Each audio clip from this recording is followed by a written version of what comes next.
And welcome to another episode of Vaccine Huddle. Dan and Jacob. I'm Dan. And I'm Jacob. And what's your motto? Any given Saturday. Like any given Saturday, like any works. given day, really. Any given day. And it could be, water polo, football, baseball, hockey. But we're talking about football because this is a football podcast. Gosh darn it. I just have to say, like, we had games on Tuesday, Wednesday, Thursday, Friday, Saturday. Like, this was a good 5 days of football. And the first day of football, the NCAA gods gave to me. It's a MAC team. Yeah. So let's start with the Friday games. So Oregon heads to Purdue. I got to eat some crow on this one. I got to eat some crow because I called that a potential. I didn't say it was going to happen, but I said it could be a potential upset. 35-0 is not an upset. That is a. They went in there and handled business at Rose-Aid Stadium in West Lafayette. It was bad. I lost $1 on that game. Well, yeah, because Brandon was all like, "Purdue's not even going to score a point," and I was like, "I'll put $1 on it." Gentleman's bet. Yeah. So, and I lost. Second game of the night was probably one of the best games I've watched so far. Oklahoma State. Let me just pull up the box score. Yeah. We're gonna go quarter by quarter. Oklahoma State, BYU. At BYU. Currently and still undefeated BYU. At that time was going against a 3-3 Oklahoma State squad. Is now 3-4. You can guess how this ends. But here we'll go game tracker. Very early into the first quarter, their quarterback scrambles in for a touchdown. BYU's up 7-0. Then Ollie Gordon has a 50-yard rushing touchdown, ties it 7-7. Going to the second quarter, there's a 1-yard rushing touchdown, makes it 14-7. Then Ollie Gordon gets a touchdown, makes it 14-14. It was a receiving touchdown, and then he rushes for another touchdown, making it 21-14. Start of the third quarter, well, five minutes left in the third quarter. BYU gets a touchdown. Looks like the running back gets a touchdown. And then their quarterback completes a pass for a 34-yard touchdown and puts them up 28-21. Start of the fourth quarter, literally very start of the fourth quarter, 14-50 in the quarter. Oklahoma State answers back, ties at 20-28. There's a field goal by BYU, 31-38 or 28. A minute 13 left in the game. Oklahoma State throws a 6-yard touchdown pass, makes it 35-31. 10 seconds left in the game. BYU completes a 38-yard pass for a touchdown. 38-35 final score. BYU is currently your leader in the Big 12. And still undefeated. I'm going to tell you this. This year of college football has been an absolute treasure trove. It's been weird. It has. I love it. It's a big treasure trove of who's next. Who's going to get knocked off next? And I mean, if you look at the NFL, there's only one undefeated team right now left, and that's the Chiefs. Yeah, Minnesota lost. Very close game. Yep. But they came back in the fourth quarter to make it close. But I digress. So let's go to the marquee game of ECU Army? No.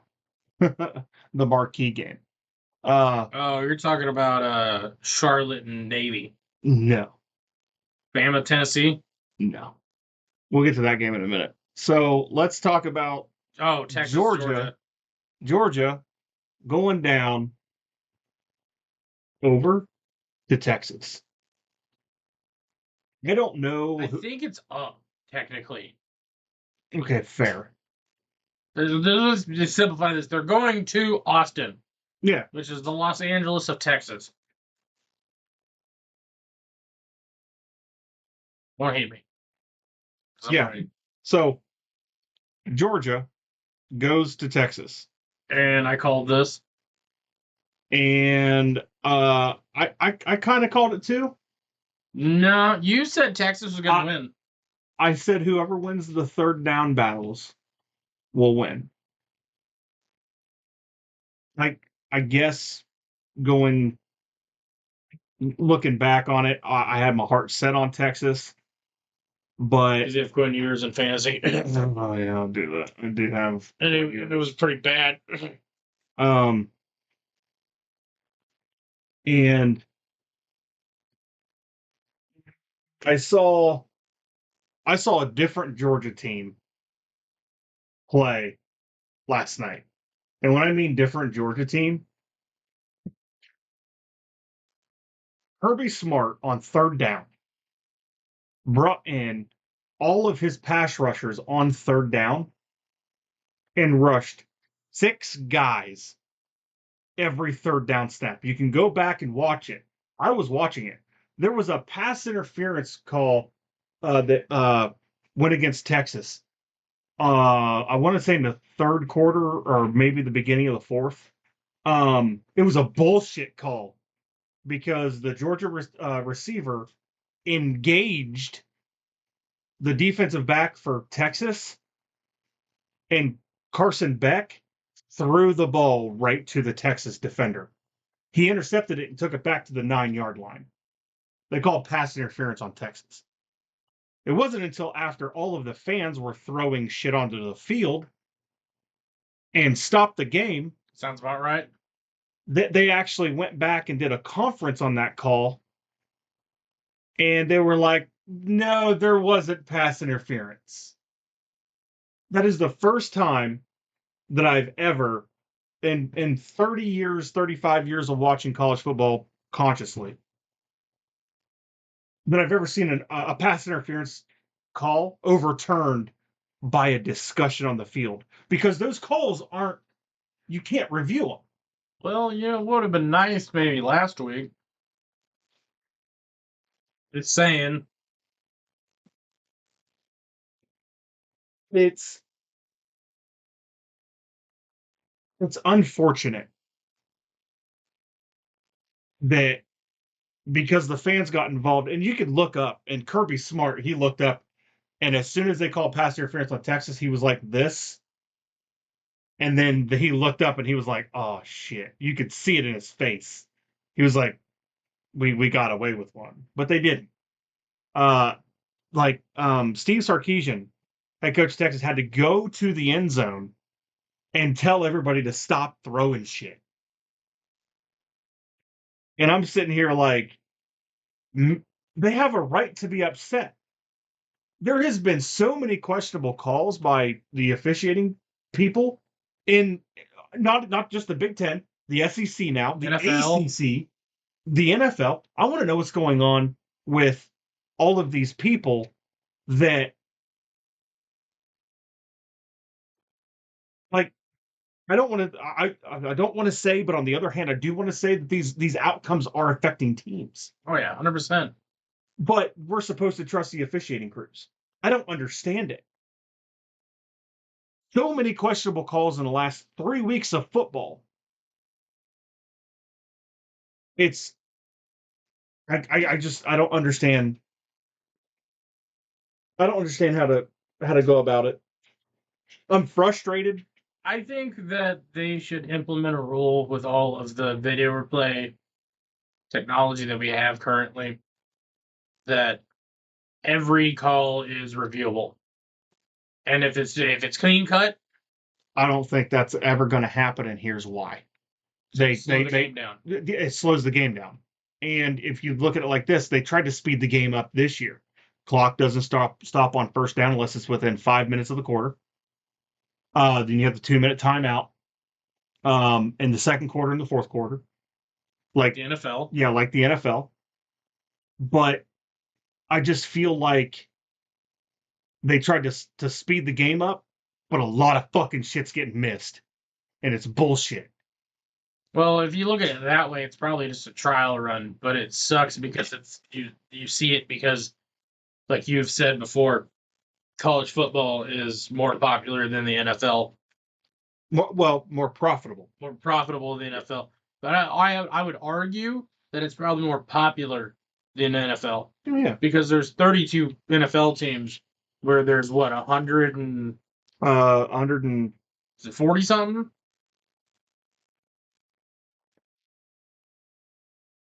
I want to say it was 124. 100 plus, regardless. Yeah. So triple the size of the NFL, maybe quadruple the size of the NFL, and you got people that don't have an NFL team that they eat, breathe, sleep college football.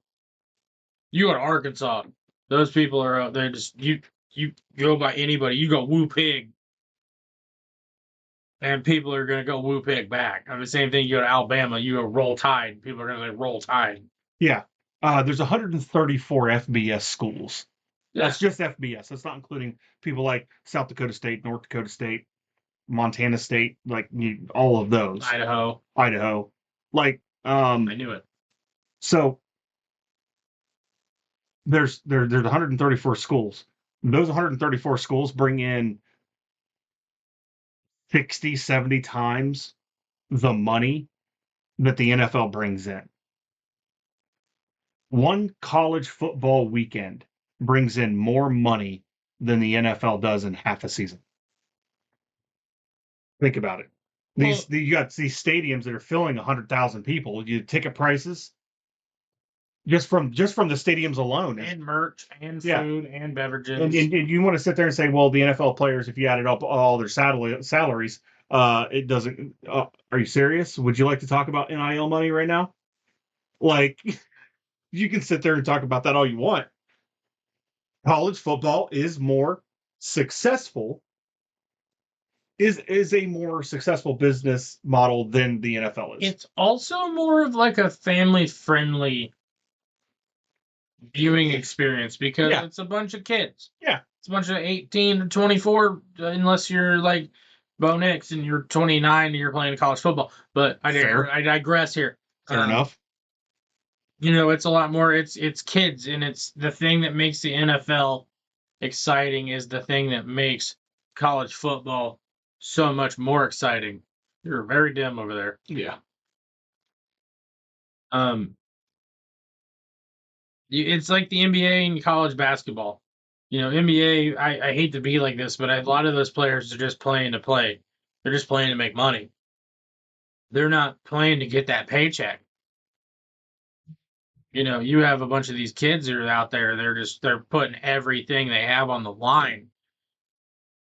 And that's why there's this real emotion thing. That's why upsets are so fun. That's why college football is so much more fun. Yeah. It's because like I say every time, any given Saturday, any given Sunday, any given day, you know, it's the real concept of David versus Goliath, because the NFL, we all know who the Davids and the Goliaths are. Well, you know who the Davids and Goliaths are in the NFL, or in the NFL, in the NCAA too, though. Yeah, but there's not many David versus Goliaths that actually happen in the NFL. You can almost be like, okay, well, the Chiefs are going to win 87 to 90% of their games, right? So it's safe to pick them almost every week. Same with the Dallas Cowboys. Nice. Are they going to lose? Yes. So I should bet on them to lose. Yes. We them boys. Like, I did the opposite end of the spectrum. You got the one who has the most amount of wins and the most amount of losses. I was going to say Carolina Panthers, but I would tell you right now, Carolina could probably beat Dallas right now.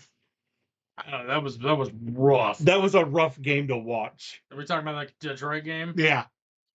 It was so bad that they had to pull their starters in the fourth quarter. The team that was losing pulled their starters. Dallas had to pull their starters because they can't afford to get anybody injured. On Jerry Jones's birthday, which was just the fucking cherry on the cake. I'm sorry, I hate Cowboys. Yeah, I'm not a Cowboys fan either. So let's get back to this. Then you got Miami at Louisville. That was that game was a lot closer than I thought it was going to be. It was a shootout at the end. 52-45. 52-45. But if you look at the box score, so it was. I'll go off quarters here. Go ahead. Out of the first quarter, it was 10-7 Miami. Miami was up 10. Leading team will be who I have. Going into halftime, it was 24-17 Miami. Third and fourth quarter was both 14 points apiece for both teams in every quarter. The final score is 52-45. Cam Ward went for 319 and 4 tutties. Yeah. 319, 4 tutties. 29 yards on the ground too, not too shabby. Yeah, but he didn't have the stats that Louisville's quarterback. Yeah, Shao. Shao had 342 and 4 tutties. He had 51 attempts. 50. 51. 31 out of 51. Mine says 31 out of 50. Mine says 31 out of 51. Well, this is CBS versus ESPN, so it's fair. I don't know why they wouldn't have attempts, not unless they called one back. Maybe. Good game. It was a good game to watch. Went down to the wire. I was hoping, Louisville could pull up an upset. Didn't happen. But you know who did get upset? Alabama. Take it away. Alabama went into Tennessee. Good old Rocky Top. And I called this. You did. You called this. You called the upset. And Alabama, to put credit where credit's due, it was going into the Alabama went in halftime 7-0 is a very slow Alabama like this season football game. Not a lot of points scored. Tennessee comes out third quarter, 6 minutes left, scores a touchdown, makes it 7-7. Alabama kicks a field goal, makes it 10-7. Tennessee scores a touchdown with a minute left in the third quarter, makes it 14-10. Alabama scores a rushing touchdown, making it 17-14. Amaleva, I can't pronounce his name. Amaleva? Yes. Throws a 16-yard. It says dart here, which is weird. It was a 16-yard dart. The touchdown. They reviewed it to see if it was completed. It was. Makes it up 21-17 with a minute 31 left. Tennessee kicks another field goal, bringing the final score to 24-17. They rushed the field, tore down the goalpost, and I'm pretty sure they threw it in the river again. No, that was Vandy. No, Tennessee did it first. No, that's fair. Another not so close game. Which means a weird statistic that now Alabama is 0-2 in Tennessee this year. Ooh. You're right. Their only 2 losses are in the state of Tennessee. Yeah, Vanderbilt and Tennessee. Yeah. How about that? 0-2 in the state of Tennessee. They ain't coming down. Yeah. This is our house. This is my house. This is my house now. I'll tell you, Bob Boucher hitting him in the mouth. I'll tell you what now. Another game that was not so close. LSU at Arkansas, 34-10. I got to get some crow here. Yeah, you did. You picked Arkansas. I picked Arkansas only because I don't know. I thought Lightning could strike twice. They've been playing very well. They were 4-2, coming off an LSU team that played pretty shaky the week before. I was wrong. 24-point loss is not a close loss. I'm gonna let you take the next one. UCF had to go to Iowa State. UCF goes to Iowa State, who is still currently undefeated. One of the only undefeated teams left. There's only one undefeated team right now that's not ranked. Yeah. Liberty. You're right. They're not ranked. But play harder teams. You look at your conference, though. That's the thing. Yeah. They still have a shot to make that 12th spot in the playoff. They still have that shot. It's probably going to become between them and Boise State. Or Army and Navy. Who are undefeated. Yeah. But Iowa State squeaks out a win. Squeak. 38-35. I'm not going to go over the box score on that one. Let's go over another fairly close one. We got Auburn going to Mizzou. Yeah. 17-21. Yeah.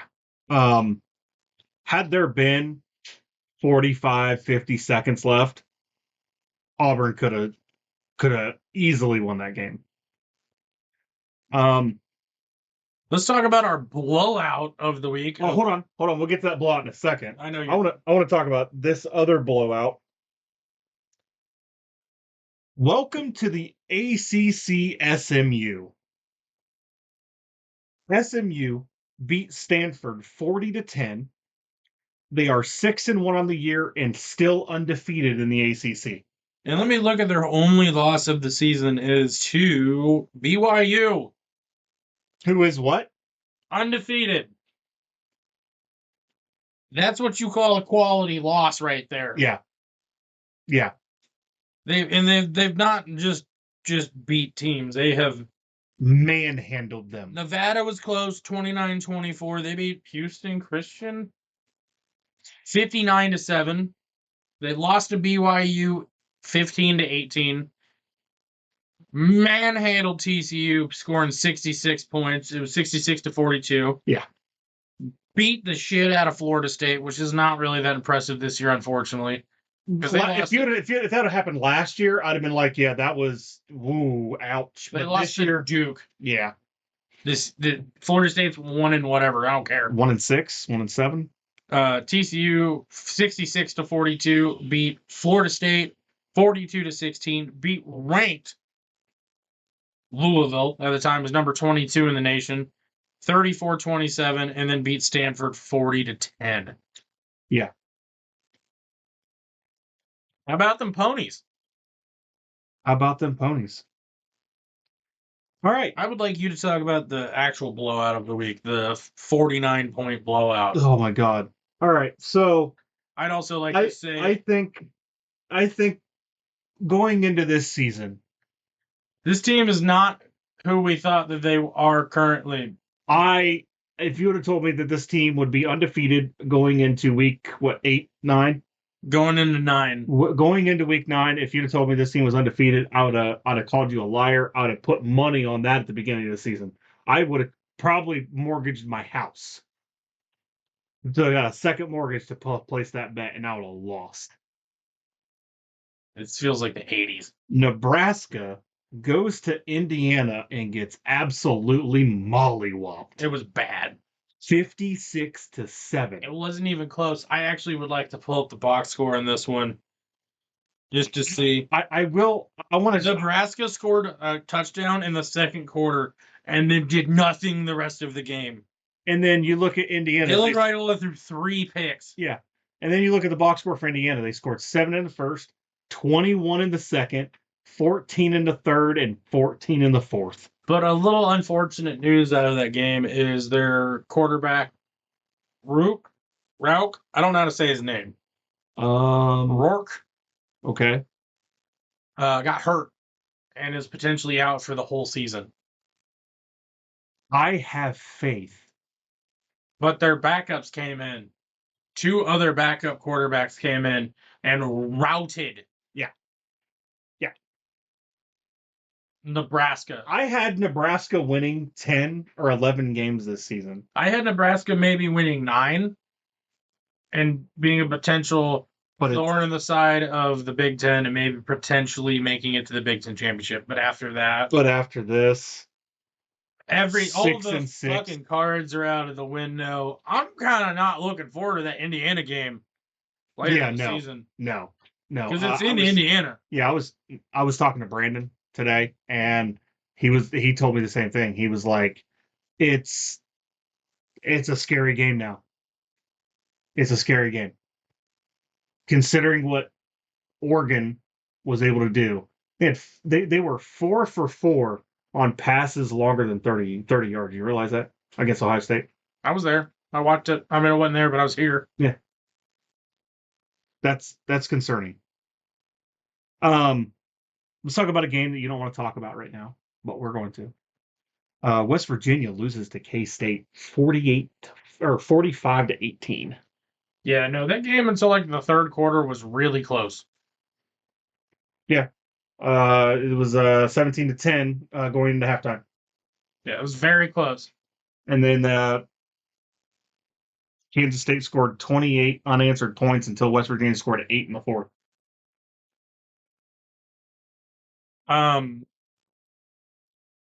Guess who KU has to play this week?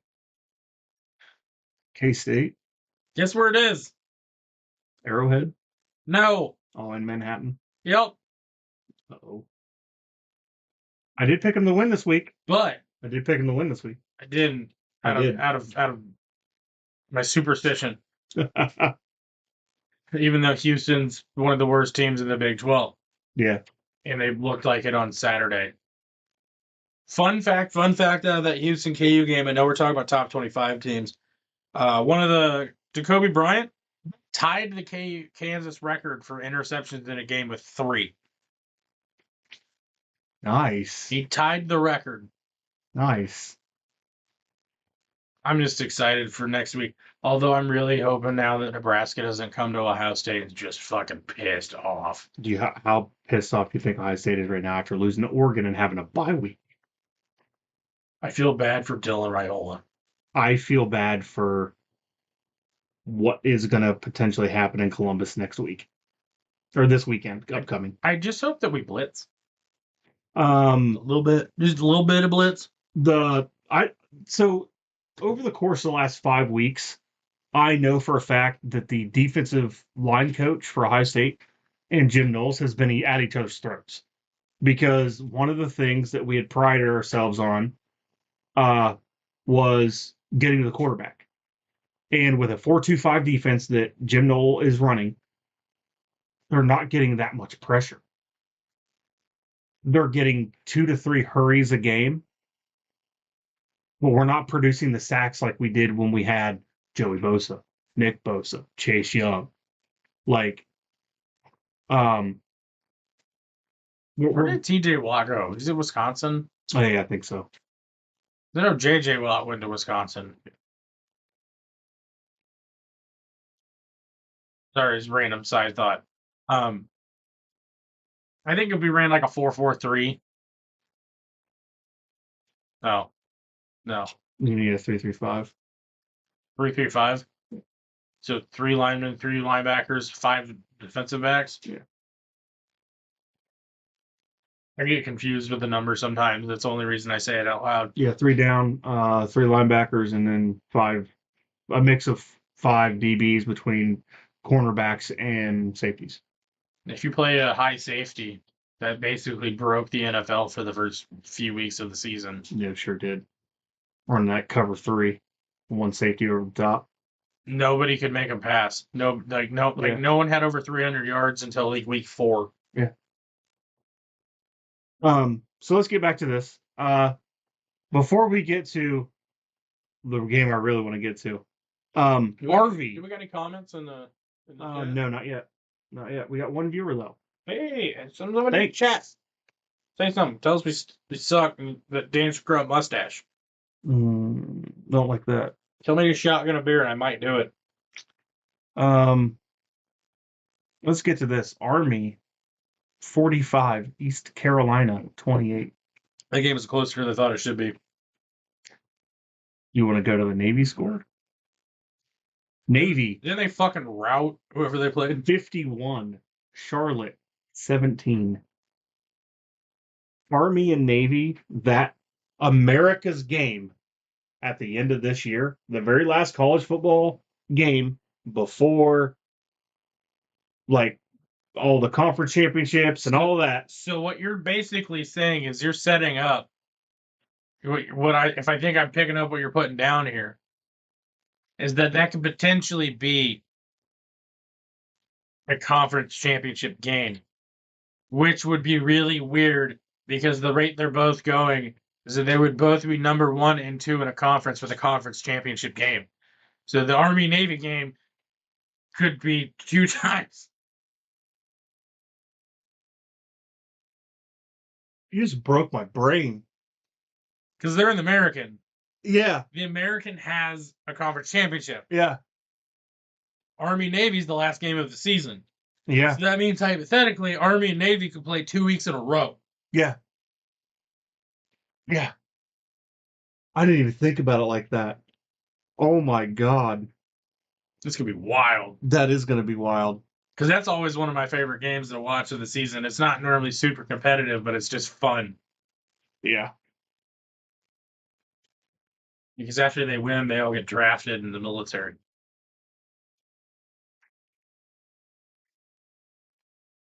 So let's get to the game that I really want to talk about. Stupid question I have for you. When you did the ferro rod on my knife, you didn't do blade side, right? You did backside? Yeah. Okay, cool. Not dumb. Let's get to the game I really want to talk about. Number 22, Illinois, had a home game this week. Those were weird jerseys, by the way. I don't. They were. I looked at those jerseys. I was all like, "What?" It was like leather helmet, and I was like, I don't understand, but okay. Illinois had a home game against that team up north, and TTUM. Michigan had a rough day. They scored 7 points in the second quarter. That was it. Game ended 21-7. I thought it was a little closer on paper. Well, that makes Illinois 6-1, 3-1 in the Big Ten. Who's their only loss to?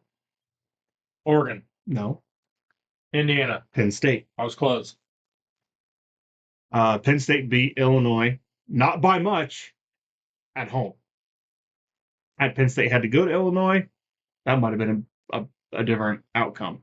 And one of the quality losses for KU, I'm just kind of making myself feel better, was to Illinois in Illinois, and KU kept that game close. Yeah. Yeah. Which is why I'm a little happy that maybe KU can run the end of the schedule and perhaps make a bowl game. They won't make the Big 12 championship, but they might make a bowl game. Yeah, they're not going to make the Big 12 championship. I'm going to tell you right now, it's probably going to come down. Well, we'll get to that. We'll get to that. Okay. In a second. Yeah, we'll get to that in a minute. We're also going to be talking about our way too early predictions for every conference. And honestly, I think we should throw in the American at this point. Okay.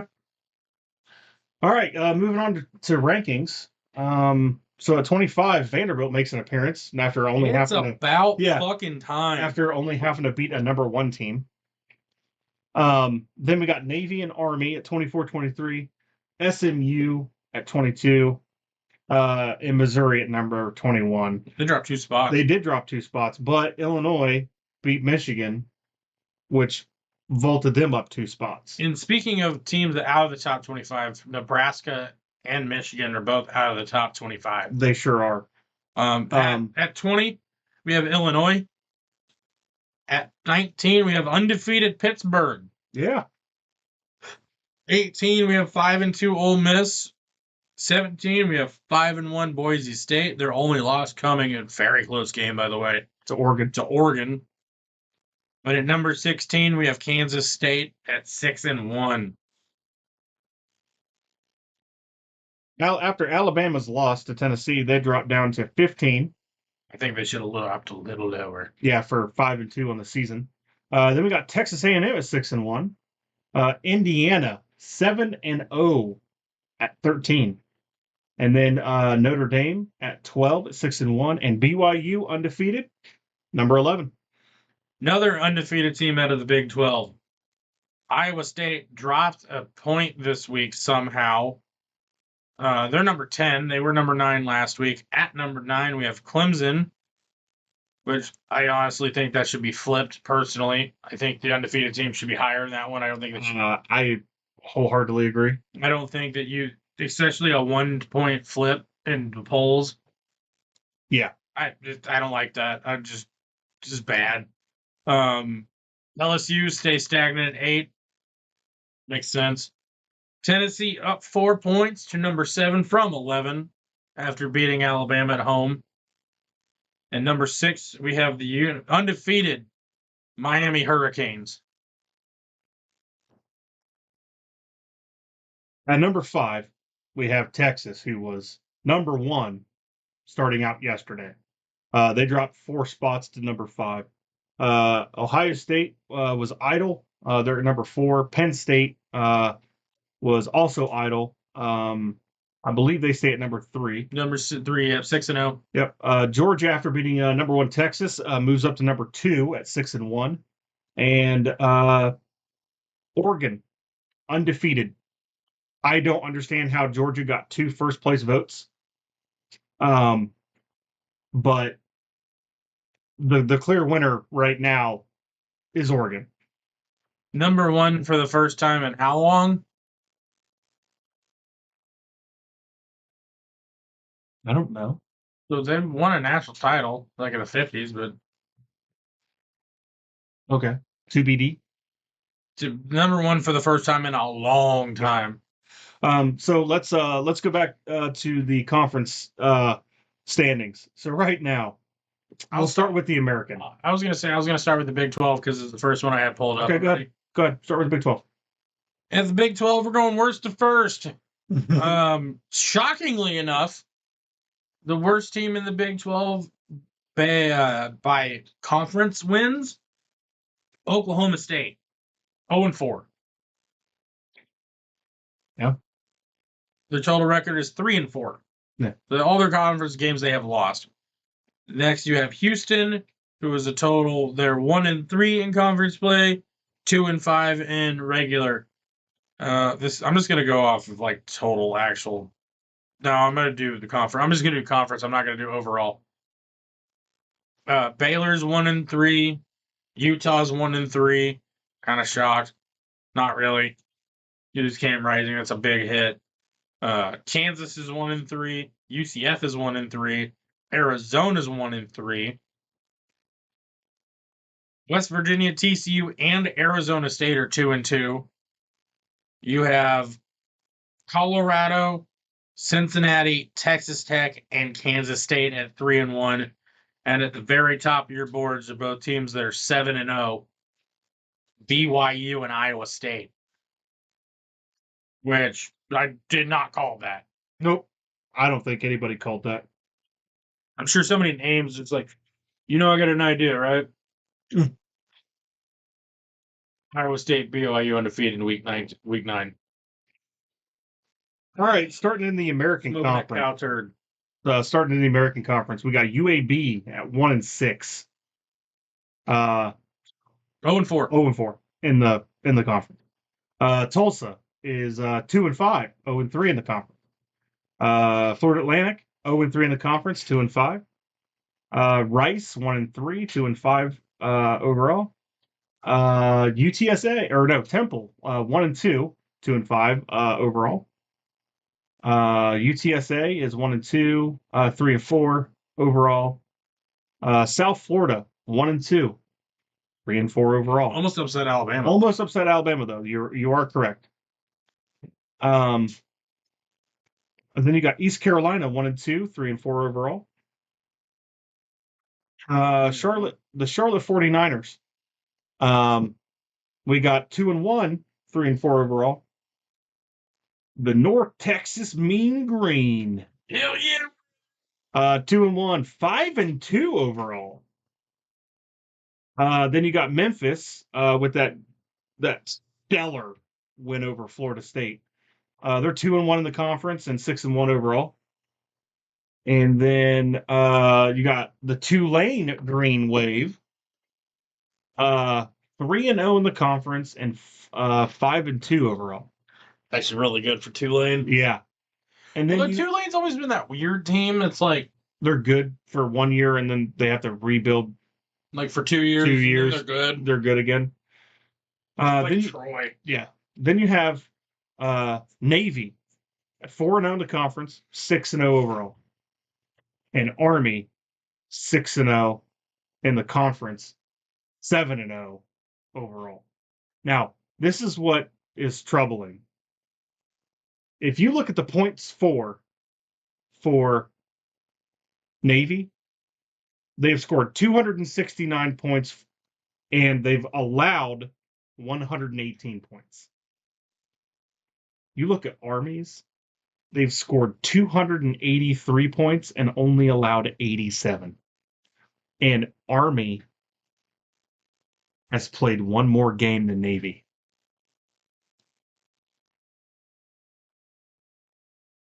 I picked the next conference I'm going to go over. All right, go ahead. SEC. All right. In the SEC rankings, we're going to go again worst to first. I'll go over conference standings, and if I think it's interesting, I'll go over total overall standings. The very worst two teams in the conference. They're both 0-4.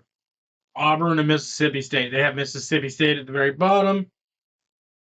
Even though they have scored more points in conference than Auburn has. Auburn's only scored 65 points in conference.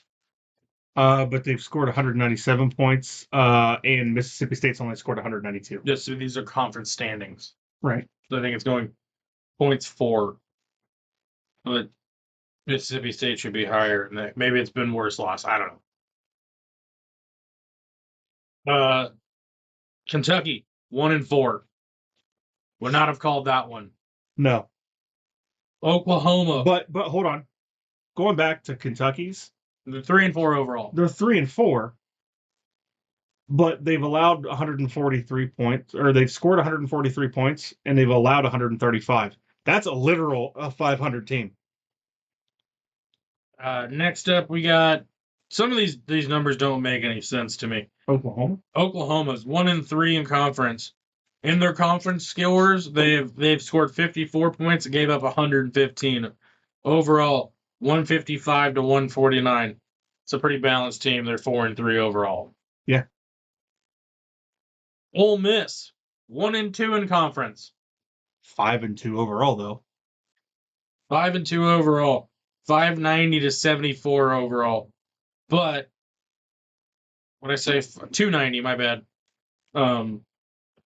74. They've given up 52 points in conference and scored 70 points. Sorry, I had ESPN news about the U.S. Grand Prix. But go ahead, continue. And we got ejected out of the game. No, they're talking about a end of the race penalty that Lando Norris, I believe, had to serve. Yeah, Norris and McLaren react to their penalty. South Carolina, 2-3, 4-3 overall. All their conference losses, all their losses have been in conference. We're gonna go with real quick teams that are 2-2. There's 3 of them: Florida, Arkansas, Alabama. Roll Tide. All of those teams, shockingly, Florida is 4-3. I would not have picked that at the beginning of the season. No. There's only one other team that I think that has a worse schedule now that they've played. Almost every single one of their games have been played at a ranked opponent. Who's that? Vanderbilt. Speaking of which, out of the next one, we have 3 teams that are 2-1 in conference: Vanderbilt, Texas, and Missouri. 5-2, 6-1, 6-1. That takes us to the top 3, and the Top 4. Nope. Well, you're missing Mizzou. Tennessee. My bad. You're missing Mizzou. No, Mizzou was 2-1. Yep. Okay. So my bad. Top 4. Top 4. I jumped the gun a little bit. I just kind of skipped Tennessee. Tennessee 3-1 in conference. They're 6-1 overall. They've scored 277 to 81, but you go to conference play, it's 86 to 68. Yeah. They lost that bad game against Arkansas. In Arkansas. Then you have, as of right now, the 3rd ranked team in the SEC. But the 2nd ranked team in the AP poll. Yeah. Georgia, because they're 4-1 in conference. 6-1 overall. And if the season ended right now, the SEC championship game would be Texas A&M and LSU. Yeah. Because 3-0 and 4-0 respectively. Yep. I don't know how to feel about that. And I want you to look at the points for and points against for LSU and the conference. 99 to 69, 239, 144. Now look at Tennessee's points against overall. 60 or 81. 81. They've only given up 81 points. Texas has only given up 68 points. 35 of those was last night.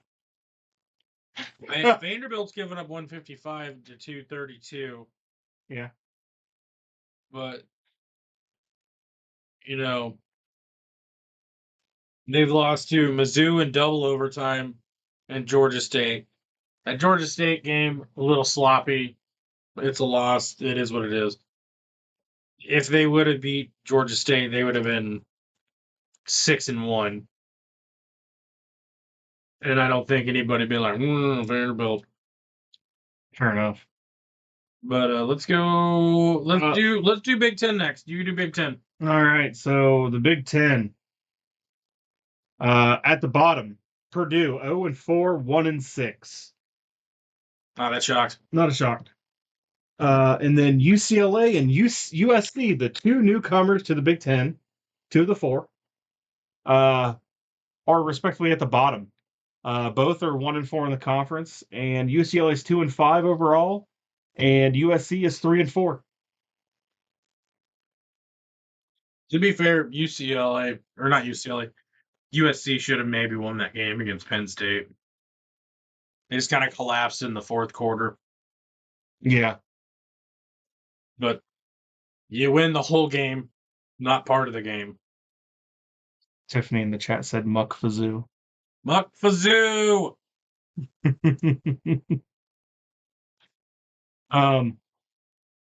Going next is 3 teams that are 1-3 in the conference.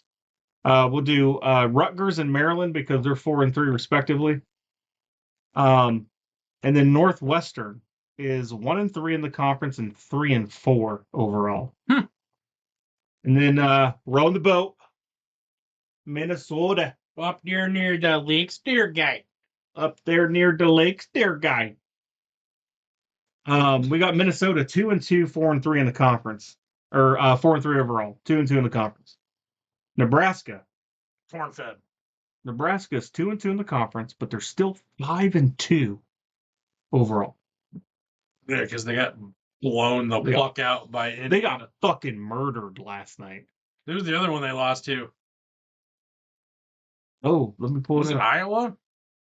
No, I think that game's at the end of the year. Yeah. So they lost to Illinois. That's all coming together. It's all coming together, man.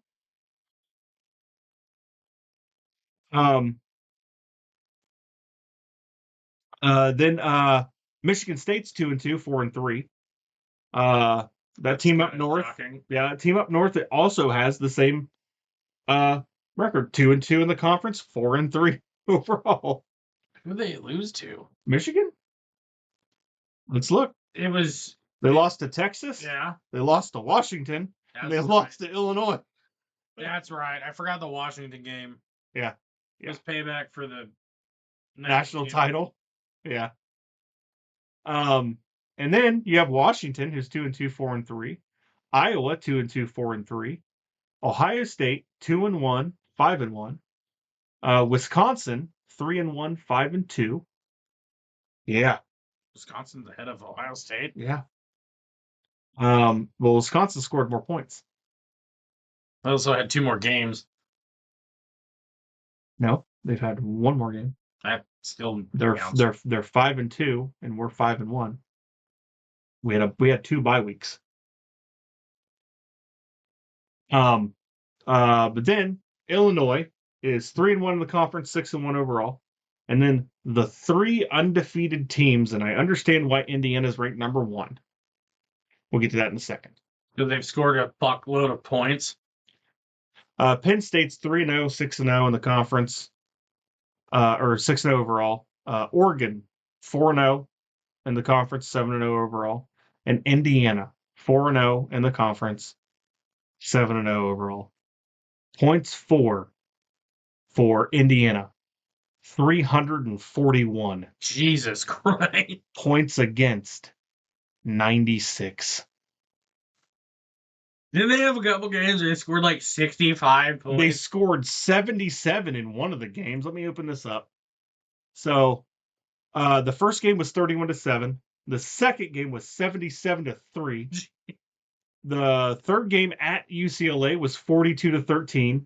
Then they beat the dog piss out of Charlotte 52-14. Maryland was 42-28. Northwestern was 41-24, and Nebraska was 56-7. You know who they have up next? Michigan? Washington. I think we went over this. Yeah. Is it at Washington? It doesn't matter. No. Is it in Indiana? Yeah. Yeah. So that's going to be a good one, guys. What time's that game? Because if it's after the game we're watching, I want to watch it. I don't know if that time has been posted yet. Oh, it has. It'll be an 11 a.m. game on Big Ten Network. Oh, we'll have to switch back and forth. Yeah.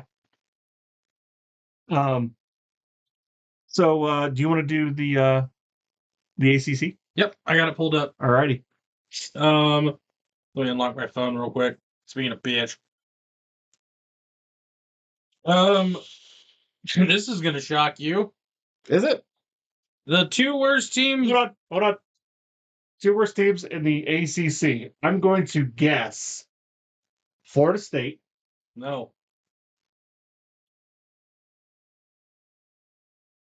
And it's gonna shock you. Okay. Florida State's not one of them? They're 3. They're the third worst? Yes. Oh, so. I'll give you a hint. One of them is a newcomer. One of them is a blue blood. Oh, so Stanford? Stanford is 4. Cal? Cal is the last. 0-4. Oof. And the other one is a team that we may have picked to potentially win the ACC at the beginning of the year. Boston College. Boston College is like 7. They're good at basketball. It's not Duke. North Carolina. Yep. Okay. So North Carolina, Cal is 0-4. They're the very bottom of the barrel. Total overall is 3-4. North Carolina is also 3-4, but they're 0-3 in conference. Florida State, 1-6 overall, 1-5 in conference. They've scored a whopping 105 points this season. Given up 175. So I think that's the worst points for I've heard. Yeah. Stanford, 1-3, 2-5. NC State, 1-3, 4-4. Wake Forest, 1-2, 3-4. Boston College, 1-2, 4-3. To be fair, right, for Boston College, they lost really close games. And when I mean really close, their points for in the conference is 63-79. Their overall is 184. Yeah, but I'm looking at their losses. One was to Mizzou, which was a 6-point ball game. And then their other loss was 24-14 against Virginia, at Virginia. And then they lost by 21 to Virginia Tech yesterday. It was Friday, but yeah. Or Friday. Yeah. Thursday or something like that. Anyway. Next two teams we got are 2-2 in conference. Both 4-3 in overall. You have Virginia and Louisville. You have Georgia Tech at 5-3 overall, 3-2 in conference. Virginia Tech, Syracuse, and Duke are all 2-1 in conference. 4-3 Virginia Tech. Syracuse is 5-1. Duke is 6-1. I've been very high on Syracuse all season. Yeah. I think you should take Kyle McCord's PP out of your mouth. Well, he was putting up numbers that were really high for a minute there. And I'm not doing any fallacious activities. So, that I know about. no, Colin McCord. And then in the ACC, you have 4 teams that are undefeated in conference, 2 teams that are undefeated overall. And the one team will surprise you. One team will surprise you, and we're going to start with that one because they're 2-0 in conference, 6-0 overall, with a point differential of 245 to 141. That's Pittsburgh. The Pittsburgh Panthers.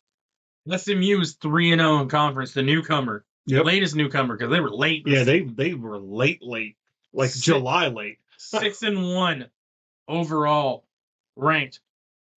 Number 22. Number 22, Miami is 3-0 in conference, 7-0 overall, with a staggering. They might beat Indiana for points for 338 for, 158 against. Their defense is not as good. So let's talk about that real fast. But I think Miami's played one more game. Because I understand that Indiana put up 77, but I'm pretty sure that 77 was on Western Michigan. So looking at these, they put up 50 or 41 on Florida, 56 on Florida A&M. That's a gimme. 62 on Ball State. Okay. 50 on South Florida. Okay. 38 on Virginia Tech, which was a close game, 38-34. 39-38 Cal. And then 52-45 Louisville. They're point machine. Yeah. And then number one overall in the conference, if you haven't heard it, you can guess it. It's Clemson. Clemson, it's 5-0 in conference, 6-1 overall, 294 for, 161 against. So based off of that, I think those are all of our power conferences. Do you want to just throw in the Pac-2? We'll do the Pac-2. I'll do the Pac-2 real quick because it's in here. I got it right here. So Washington State is 0-0 in conference and 6-1 overall.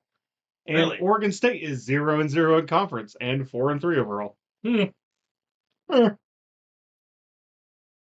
So let's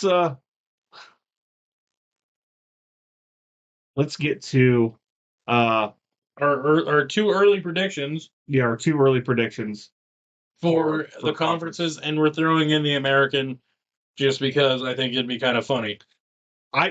Right now, Army Navy. Army Navy. That's going to be the conference championship game.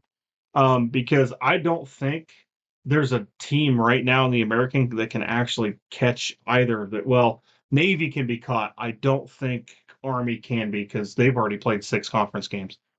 They played 6 conference games and 1 non-conference game. So Army Navy for the American. Army Navy. Maybe throw in like a weird random one. If I'm going to throw in any of them, it's probably going to be either Memphis, like they have a good shot, or Tulane. Those are my dark horses. I can see it. Let's get into the real meat and potatoes. Let's start with. Let's go to the ACC. That's what I was going to say. Let's go to the ACC. Right now, it looks like Clemson, Miami. But do you know who both of those teams have to meet? SMU. I have SMU going to the conference game. I think my other pick is going to surprise you because I'm going to go SMU Pitt. Okay. I was going to say SMU Miami. Okay. I think Pitt beats Miami, and I think SMU beats Miami. I think they drop a loss to Clemson. Pitt does. Potentially. But Miami and Clemson also play still. I'm pretty sure. That's where I was going with that because Miami and Clemson still have to play. I believe it's the last game of the year before the conference championship game. Let me look this up.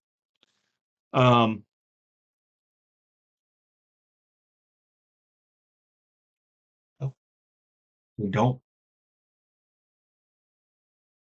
Clemson does not play Miami. They have Louisville this upcoming week, and then at Virginia Tech, at Pitt, then the Citadel, and then versus South Carolina. So based off of that, I have maybe one loss. Pitt. Yeah. That Virginia Tech game. Maybe. Maybe. Is it in Blacksburg? It is. It is in Blacksburg, Virginia. Maybe 2. Maybe the Citadel. That'd be funny. That would be funny. What about Miami? What's their remaining schedule?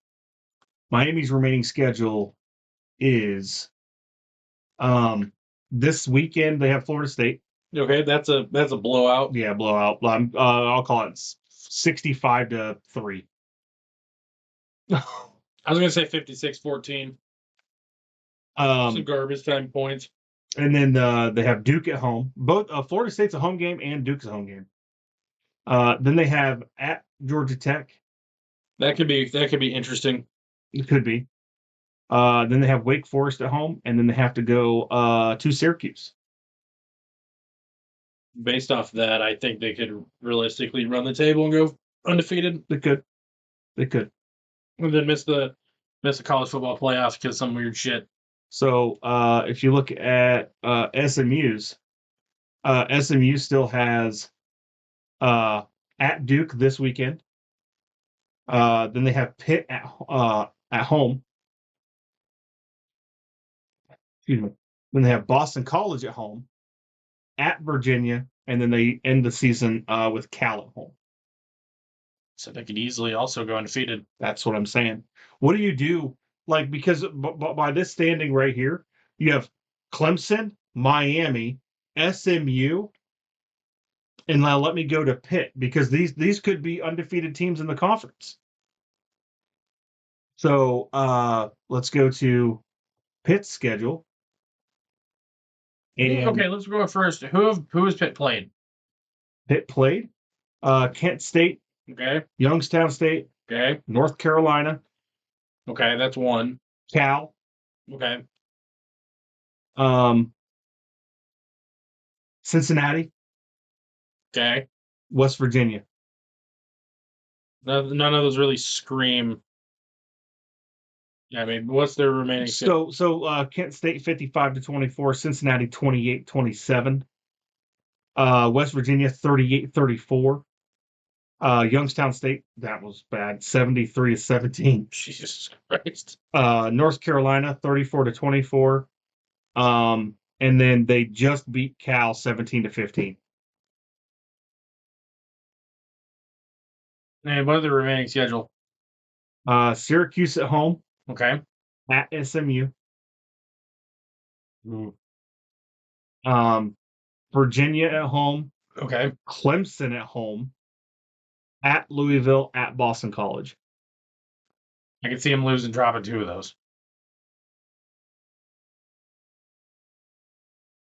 Flip a coin. Yeah. If well, now they wouldn't all be undefeated in conference if that's the case. So SMU has a chance to go undefeated in the conference, and Miami has the chance to go undefeated in the conference. So does Pitt. So does Clemson. But all undefeated. Jesus, you're right. Anything could happen. But if Clemson beats any of those, or Pitt beats any of those, it could be a toss up. And then at that point, you're looking at Miami has the easiest road for the rest of the season. So based off of what I've heard, I'm going to stick with my thing. I'm going to say Miami and Pitt. Or no, Miami, SMU. Okay. All right. I think, when we started the podcast and, we heard that SMU was going in, I think we both said that SMU has a very, very high chance to be a contender in the ACC, and I'm going to stick with that. Yeah. So if I had to pick, if you had to have me pick right now, I'm going to say Miami, SMU in the ACC championship, even if I said something different like 20 minutes ago. Big 12. Big 12's been kind of a shakeup and a fuck around and find out kind of league this season. right now you have two front runners for sure, BYU and Iowa State, and they don't play each other. BYU is undefeated right now, number 11 in the country. They're technically first in the Big 12. Their remaining schedule is at UCF, at Utah. KU comes to BYU. At Arizona State. And then Houston comes to BYU. Are you looking at Iowa State? Their next game is against Texas Tech. I think that's a potential win. And then they have at KU. And Arrowhead. That could be interesting because that's a weird rivalry. Yeah. Then they have Cincinnati at home. I think that's a win. Then they are at Utah. Honestly, at this point, I think that's a win. Yeah, I think Utah's like washed. Yeah, they're washed out. And then they have number 16 Kansas State at home. Now that's where this gets kind of interesting. Yeah. Because if you look at their schedule, and Iowa State has played pretty solid. They beat North Dakota 21-13. They beat Iowa in Kinnick 20-19. They beat Arkansas State 52-7. Ooh. Beat Houston 20-0. Beat Baylor 43-21. Beat West Virginia 28-16 and UCF 38-35. So there's a lot of close games here. Mm-hmm. But they're pulling them out. W's a W, whether you win by 1 or 100. I potentially could see 1, maybe 2 losses for Iowa State going in the end of the season. 1's pretty obvious. 1 is optimistic. Just because it's kind of a rivalry thing, and they're going to Arrowhead. The teams that I thought were going to be in it right now are out of it. I had KU, Utah at the beginning of the season. KU started getting shaky, a little rough there. I still wanted to believe, hypothetically, they could run the table and win every game out and possibly make it, but I don't think that's going to happen. So, if you had to ask me right now who I think is going to be in the Big 12 championship, I'm going to say. I know you don't want to say it. I'm going to say K-State and Colorado. You got one team for me. I think it's going to be K-State. And I think it's going to be Iowa State. Well, I'm just looking at Colorado's remaining schedule. Cincinnati goes to Colorado. Then they go to Texas Tech. Then Utah comes to Colorado. Then they go to Arrowhead and play KU. Then their final game of the season is against Oklahoma State in Colorado. Those 3 home games, for me, I think they're all wins. I don't. I think that you got a team. I think they potentially let Cincinnati beat them. I can see it. And then I see Utah going in there. If they can get Bernard rushing like he just did this yesterday, Colorado loses.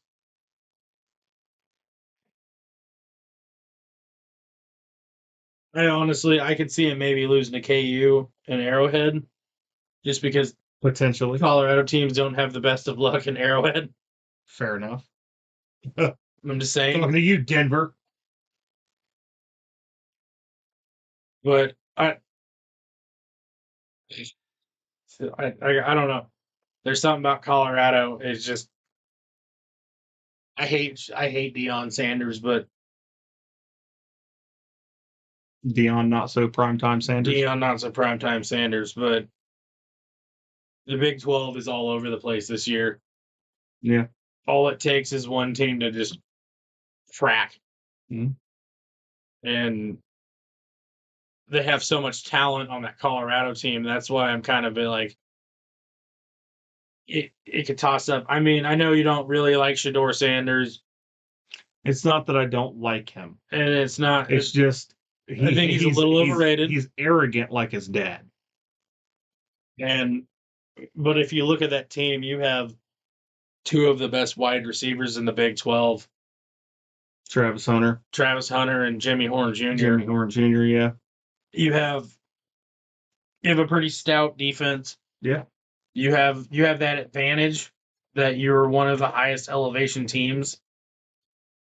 Mhm. And that's why home games should have always been hard in Boulder. Because you take teams like playing Oklahoma State, they're coming from not that high elevation to go play and over. I think Boulder's higher up than Denver is. Yeah. And then that's that toss up, because it's not like the NFL. You don't have all these extra things. So you're going to have players that come out there and they're just going to be gassed. Ollie Gordon's going to be gassed. And that's why that. But then you look at, like I said, Bernard from Utah, higher elevation. Everybody's pretty high in the elevation, man.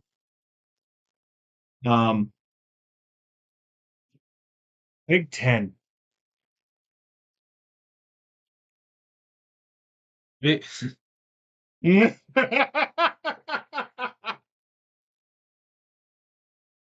think me and you are going to be in the same thing here. I don't think we are. I was going to say Ohio State and Oregon. Indiana.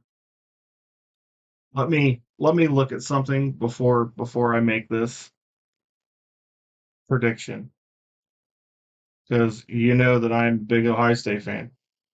I just think Ohio State has a better chance to run the table the rest of the season than Indiana does, because Indiana has to play Ohio State. Okay, hear me out. Indiana has Washington at home, at Michigan State. Then they have to play Michigan and Ohio State back to back. And then they have Purdue. I see maybe 2 losses there. Who do you see them losing to more than once? A team up north, because they're going to be looking forward to Ohio State. Absolutely not. You want me to tell you the final score of that game? What game? The Indiana-Michigan game. From last year? No, you want me to tell you what the score is going to be this year? Yeah. 45-10. Oh.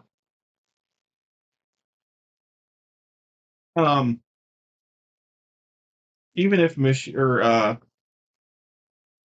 Indiana goes undefeated and wins all their games except for Ohio State, they will still probably make the Big Ten championship game. Even running the table minus a loss to Ohio State, Indiana will still probably make the Big Ten championship game. Okay. So then who do you have?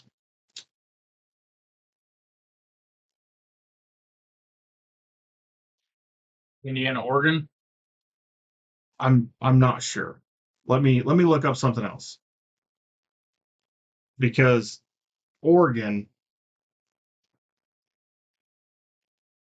well, I want to see what their remaining games are. So Oregon's remaining game, that is not at all anything.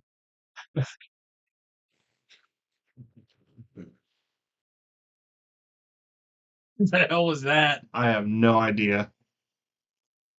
The remaining games. Illinois is next. I could see that maybe possibly being a potential upset. At Michigan. No. Maryland at home. No. At Wisconsin. Maybe. Washington at home. That, out of all of them, might be the one that's a potential upset. Just because that's a rivalry. That's for the Apple Cup? No, that's Washington State. So the Iron Keg? Civil War cannon? No, that's Oregon State. The hell, I know they have one.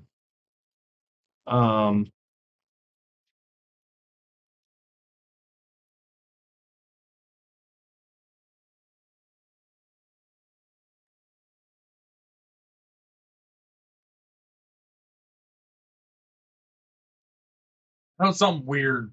The Border War.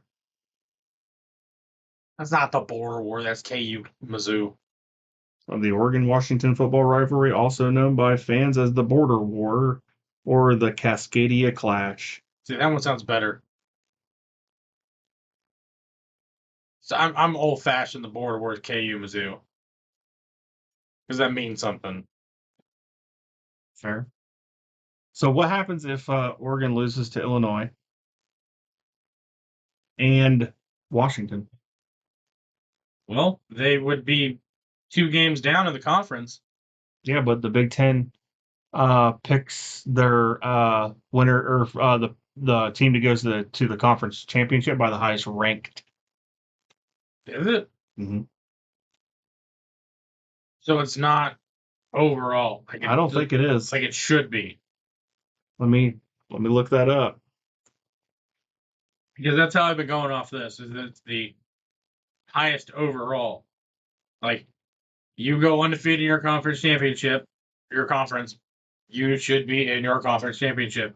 Even if you go, let's say you go 8-0 in conference, and then you go 0-4 in non-conference, you are number 1 in your conference. Should be conference rank, not overall rank. Goes by conference records, but in the event that 2 teams, because not all teams play, in the event that 2 teams are undefeated in the conference, or more than 2 teams, it goes based on the highest ranking in the AP poll. So hypothetically, let's say right now, Oregon, Penn State, and Indiana are all undefeated at the end of the season because they're still undefeated. It would go Penn State and Oregon.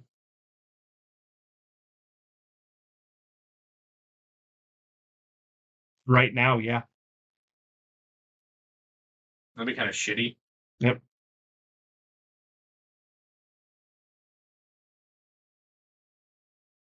Yep.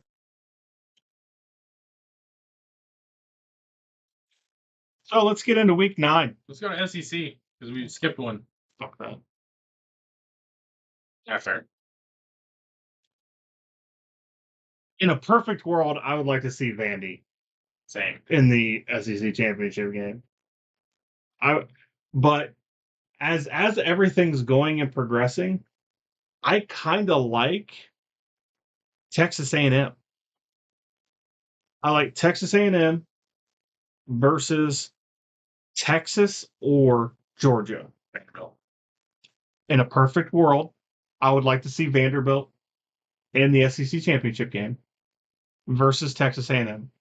But I think it's probably going to be Texas A&M, and then insert either Texas or Georgia here, depending on how the rest of the last 4 games go. 5 games. I got.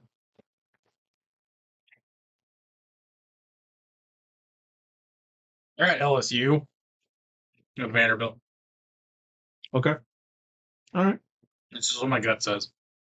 I've been wrong every single time this season.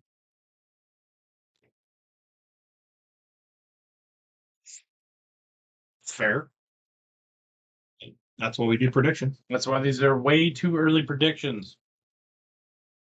All right, so let's get into week 9. We're going to start with a Thursday night game. We're going to do top 25. 6:30 on Thursday, Syracuse at Pitt. Did we ever go over? Oh, we did go to the top 25. Yep. Honestly, give me Syracuse. I'm going to take Pitt. Okay. Then on Friday at 9:30 p.m., Boise State goes to UNLV. Boise State. UNLV is 6-1. Boise State is 5-1. Both are undefeated in the Mountain West. 3-point spread, 66.5 points. Give me Boise State. I think Ashton Gentry goes off. I think he has like 275 on the ground and 3 rushing touchdowns. Okay. 11 a.m. on Saturday. Nebraska at Ohio State. 66 degrees at kickoff. Oh. 25.5 point spread. I don't think it's going to be as close as the spread says. Give me Ohio State. I got the Buckeyes as well. I got the final score 52-14. I'm going to say 48-7. Or no, 48-21. Okay. I think they get a weird garbage time touchdown. Okay. So I don't think they cover the spread, but I think Ohio State still wins. Now, the next game on the list that happens at 11 a.m. So the ranked versus ranked? It is Notre Dame going to Annapolis. The game, actually, no, I'm sorry. It's going to be in East Rutherford, New Jersey. Oh, it's in MetLife? It is in MetLife. That could be interesting. 61 degrees at kickoff. My phone says 70. Oh, mine says 61. Does Navy remain undefeated? I don't think so. You don't think so? No, I think Notre Dame claps some cheeks. I'm going to put some faith in the midshipmen. I'm going to put some faith in Navy. I'm going to pick Navy. I think it's going to be a close game. Give me 24-21 Navy. I'm thinking like 48-17. I think Notre Dame just smacks them. But I've been wrong before. Okay. Heather, I'm picking this for you because I know you should be watching because you said you were going to. Yeah, Heather. We have one viewer right now. Next one, Washington at Indiana. I got Indiana. Yeah, give me Indiana. I think it's a 6.5 point spread. I don't think it's gonna be that close. I don't either. I'm gonna say 42 Indiana, 17 Washington. Yeah, I'm okay with that score. Then you got. Oh, go ahead. Oklahoma at Ole Miss. 87 degrees at kickoff. I got Ole Miss by a lot. You're gonna think I'm weird on this one. I got Oklahoma upset. Jackson Dart and Ole Miss. I don't know. There's something about it. It's just screaming Oklahoma. I just think Oklahoma's one of those teams where they're just not going to go down without a fight. Sometimes you got to go with your gut. And give me Oklahoma. I think it's going to be close. If I had to guess, I'm going to say 28-32. Okay. Like last second field goal, they win or something. I'm really glad that you have a little bit of faith in that Oklahoma offense that has not been present for the last 3 games. But hey, a sun shines on a dog's ass every once in a while. Okay. Next one. Well, we're going into the 2:30 games. We got another top 25 ranked matchup. We got. Hold on, before you get to this. Well, you don't know what I'm going with. Go ahead. It's not the one that you think I'm going with. It's the SEC one. Oh, okay. Go ahead. Number 21 Mizzou going to number 15 Bama. Give me Mizzou. Honestly, as much as it hurts me to say, yeah. Just Alabama has not been Alabama this year. And we called that. We did. Now, don't color me surprised if Alabama somehow beats Mizzou in this one. Any given Saturday. Any given Saturday. And it is in Bryant-Denny. It is. So the next one. You got to go with the curse of the number 1 ranking this year. So who held the number 1 ranking first? Georgia. Got beat by? Alabama. Alabama holds the number 1 ranking. Vanderbilt. Texas holds the number 1 ranking. Georgia. Oregon holds the number 1 ranking, and they have a I don't want to say powerhouse, but I will say team that's playing angry. Angry. Brett Bielema has Illinois playing like they're on fire. Literally. They got all fucking 8 to 12 cylinders just roaring right now. Yeah. Give me Illinois to upset Oregon on a last-second field goal, 31-28.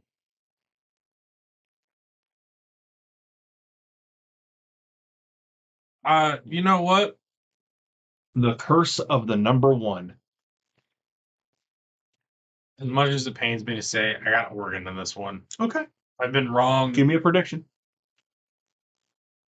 I think Illinois. I think it's a shootout. I just think Illinois is going to learn the mistakes. They're going to watch the film of the Ohio State game, and they're going to blitz a lot. So they're going to end up having a lot of open receivers downfield. 48-35. Okay. I think it's a high-scoring game. Okay. Next one. We got number 5, Texas, going to number 25, Vanderbilt. Do you think it could be another I think throw the goalpost in the river? I think it could be. First time Vanderbilt would have been beaten 2 top 5 teams in 1 year. The first time they ever beat a top 5 team ever was Alabama. Yeah. And now you're asking them to do it twice. Vanderbilt, dude, I'm going to pull this schedule up. Dude, Diego Pavia is the dude. Yeah, he is the dude. So you look at this, right? They lost to Georgia State and Missouri.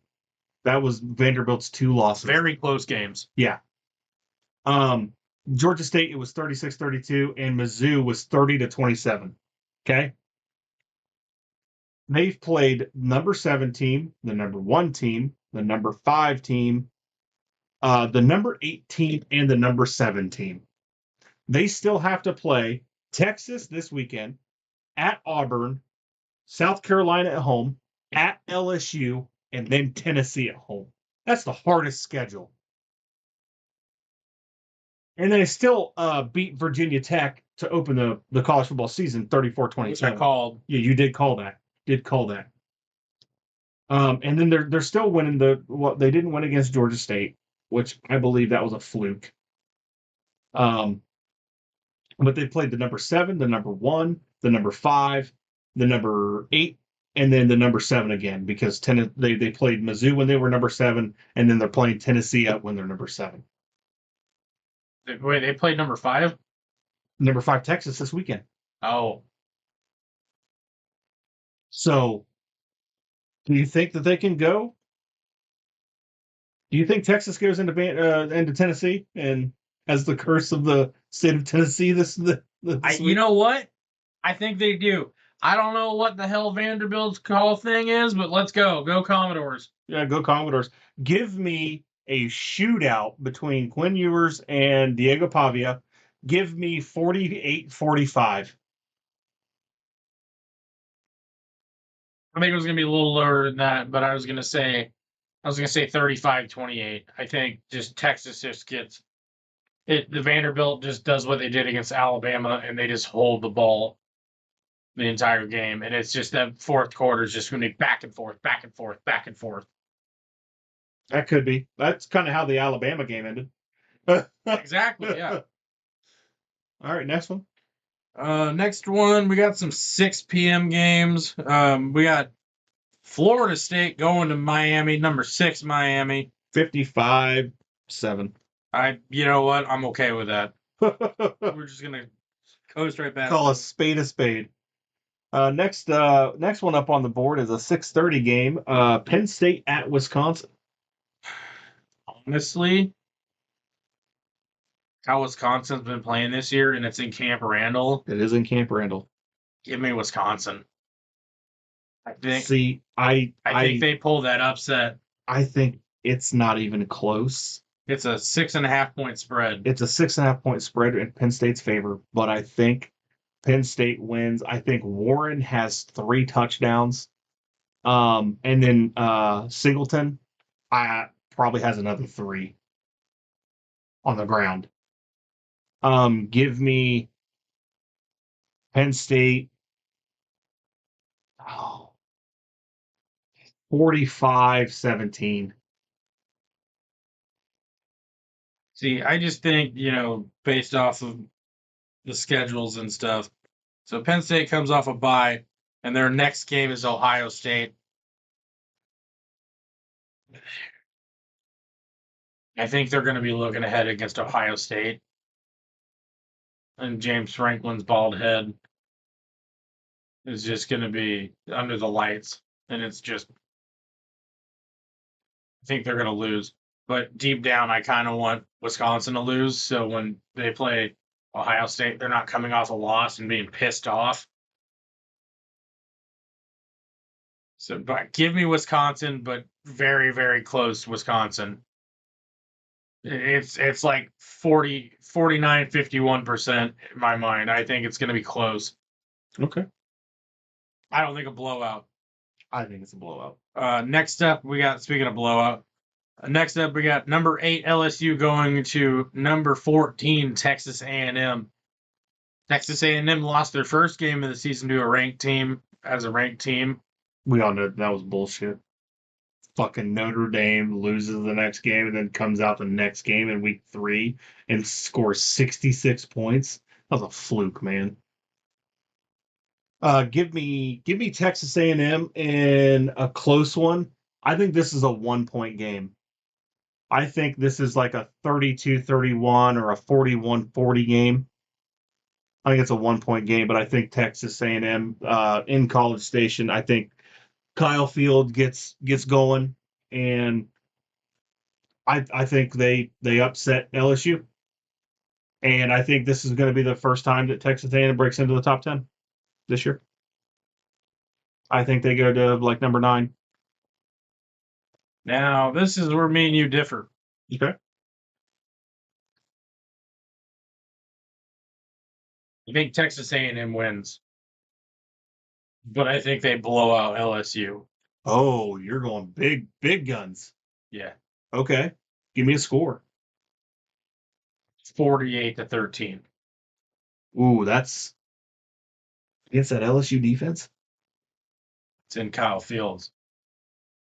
It's in College Station. As College Football 25 said, it's the toughest place to play. But it's not. It's not. But I think they're going to go out there and try to show what they fucking got.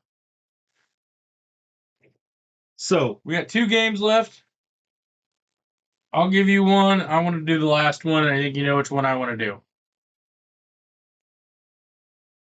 This is the one in Bill Snyder Family Stadium? Yes. Okay. So SMU goes to Duke.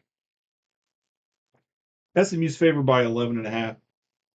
I think they drop a Duke on them. I think they do. I think SMU wins 35-10. 35-10 is where I'm going with that. I think it's not close. 48-13. For you? I think because like they have Duke this week. I think they're a really well-rounded football team.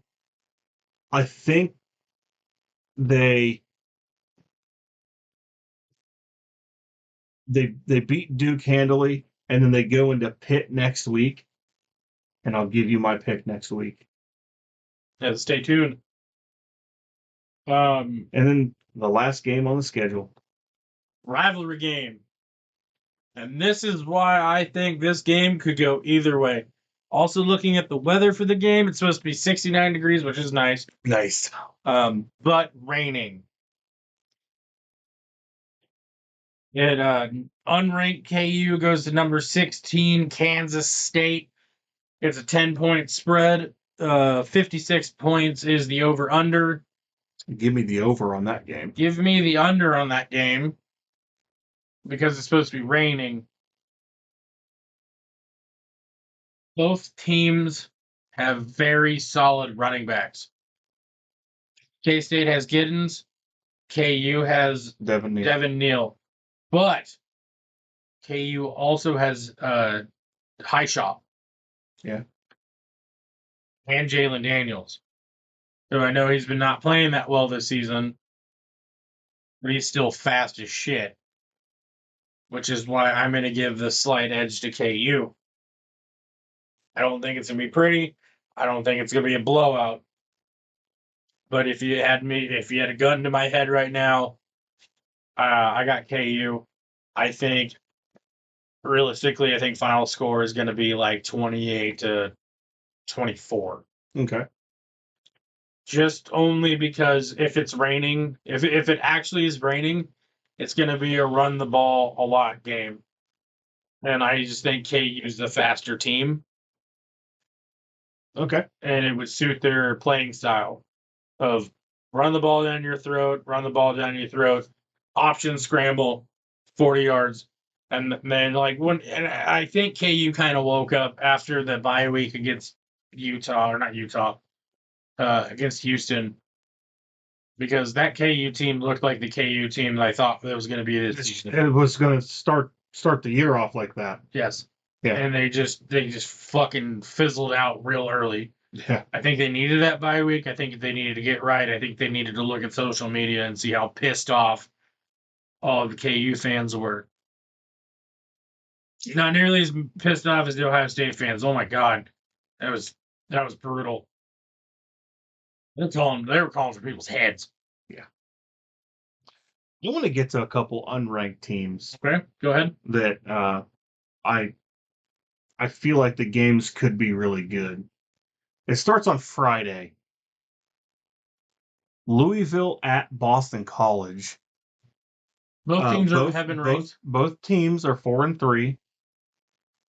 Louisville is 2-2 in the conference, and Boston College is 1-2 in the conference. I think this is where Boston College potentially gets their second win in the ACC this year.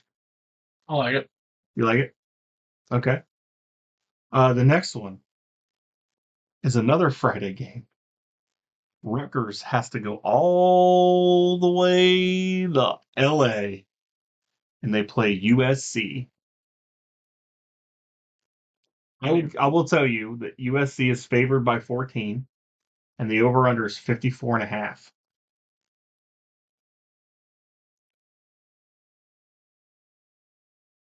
Rutgers is 4-3, 1-3 in the Big Ten. USC is 3-4, 1-4 in the Big Ten. Give me Rutgers to upset USC 28-22. Give me Rutgers. I don't got a score. You don't got a score. Okay. Another one. Yeah. That has ACC ramifications, but kind of doesn't at the same time. Georgia Tech at Virginia Tech. Battle of the Techs. Virginia Tech is favored by 9. Over under 52.5. I have Virginia Tech. Give me Georgia Tech. Okay. I'm going to take Vatek. Tech. Let's see.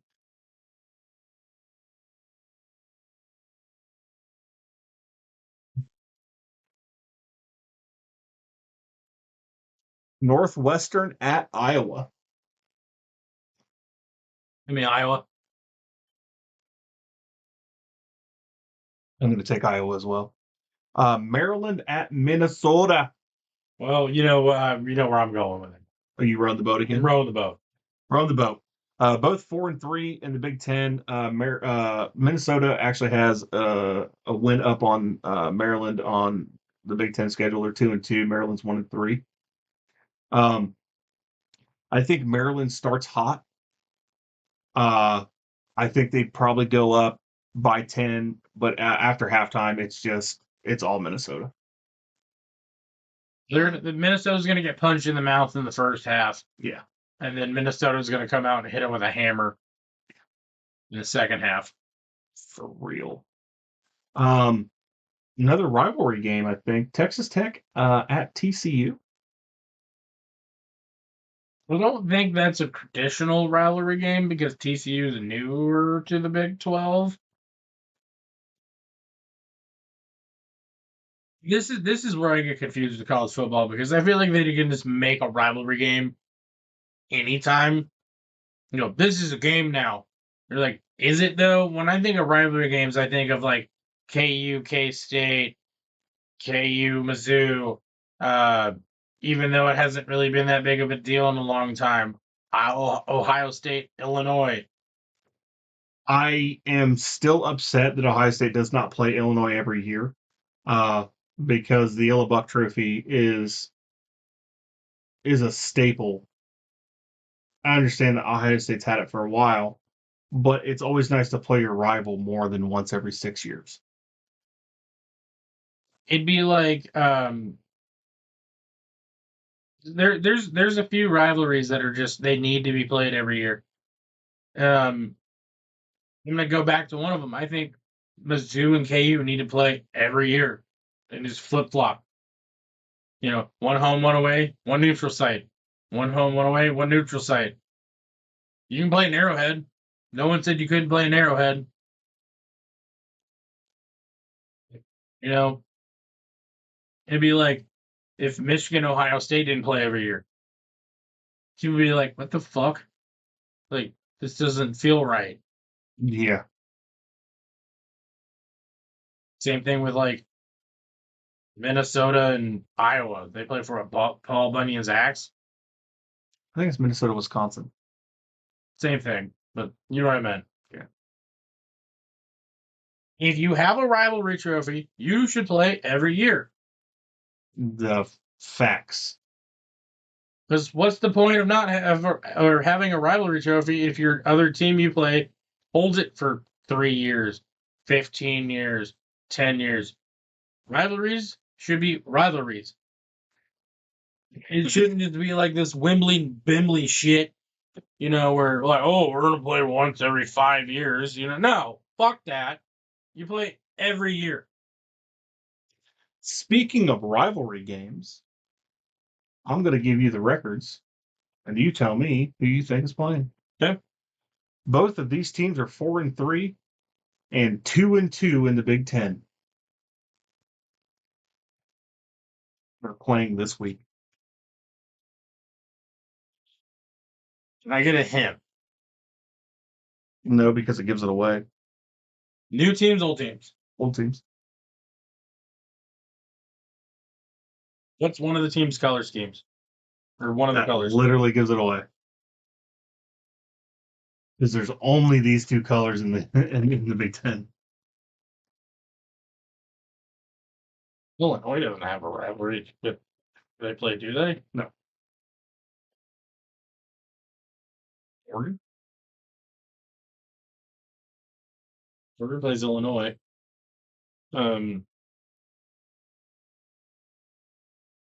I'll just tell you. Is it USC? Old. Oh, these aren't. Yeah, these are old teams. Minnesota, no. Michigan State at Michigan. Oh, yeah. Yeah, you said green. What other team in the Big Ten is green? Oregon. But they're not. They're not old. It's fair. What do you got? Do you think the little brother? No. No? No. You don't think Michigan State can go in there? No. No? No. I think it's time for another upset. Just like they did a couple years ago against Michigan. Is it really an upset when they're both not ranked? It is when Michigan, I guess Michigan's only favored by 5, and the over-under is 40.5. I think it's going to be a pretty boring game. You think so? You got two defensive-minded teams. Yeah. Playing each other, and they don't really have any kind of offense this year. No offense to either team. All the offense to Michigan. I didn't say it. I just said what you were thinking. I didn't say it, though. Give me Michigan State. Okay. Last game. Rivalry game. And it is not. It's both kind of newcomers. Conference. Big 12. Give me color. Black. It's Colorado. Black. UCF. No.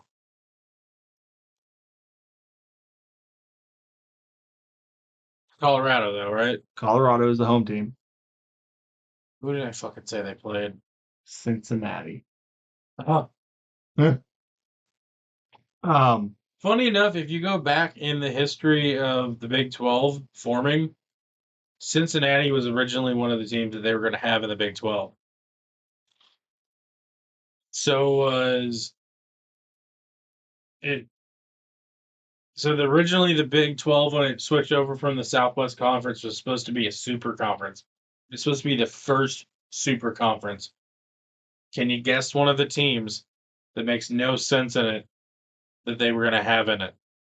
A lot of the teams that were supposed to be in it are in it. I'll give you a hint. They're in the Southwest. New Mexico. Yes. Yeah. The Lobos. The Lobos. New Mexico was supposed to be one of the first teams in the new found Big 12. I watched a whole video of the history of the Big 12 and how they were supposed to have all of these extra teams, and it was like Utah, Arizona State, Utah State, New Mexico, Oklahoma State.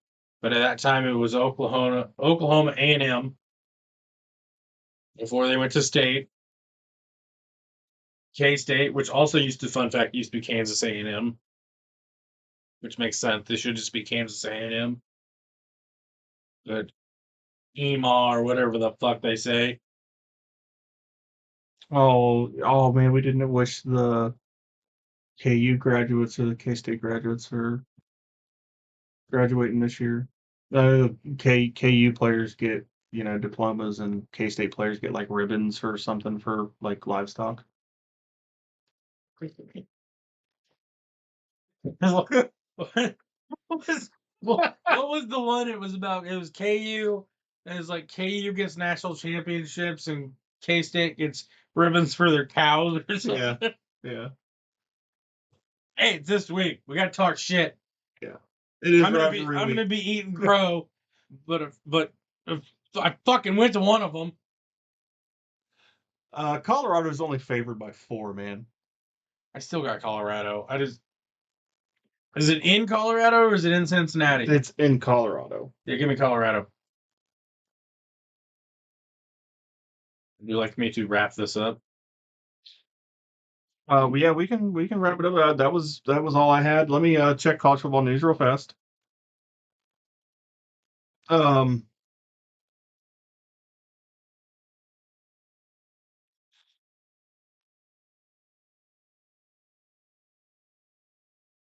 Yeah, it's pretty bleak on news this week. I'm just excited that we're getting into some rivalry games. Yeah, for the year. We're getting in that time. Sure. Which I still think 2 weeks ago, that should have been a rivalry game. Ohio State, Oregon. I think it should be the SpaghettiOs Bowl. Nice. The battle for the O's. The battle for the O's. I love it. Or Cheerios. We can do Cheerios if that sounds better, but SpaghettiOs just. You can eat SpaghettiOs anytime. People are going to think you're a psychopath.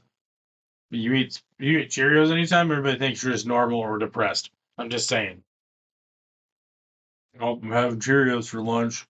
Cheerios. Or you're a toddler. You give a toddler Cheerios anytime, and they're happy.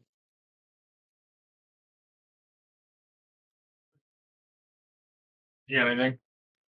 Okay. Oh wait. Oh, we might have something. Yeah, let's do this article real fast. This is the article that's college football's longest active regular season win streaks. Oh.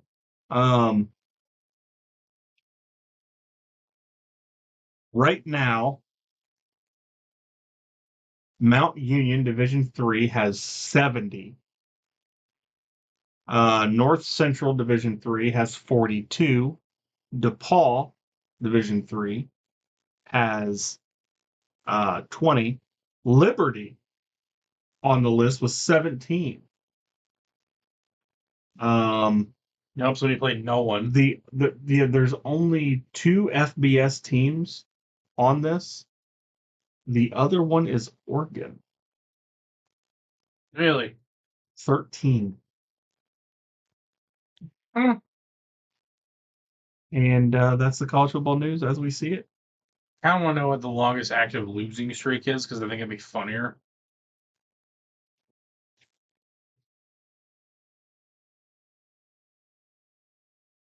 Like the longest active losing streak in college football history is Purdue? No, that can't be right. It's gonna be some like Division III school. Northwestern. Really? Northwestern lost 34 straight games between 1979 and 1982. Oh. I was saying active, but before defeating or their last win before they started the 34 game win streak was against Wyoming 27-22. And then they did not win a game until they beat Northern Illinois 31-6. So now you know. Now you know. I wouldn't mind doing these random trivia. Yeah. Like random facts at the end of this, like who has the best record with the least amount of yards in a season? Oh, it's Purdue. Like Purdue. Do you either Purdue or you Purdue? You know. Y'all American, not American.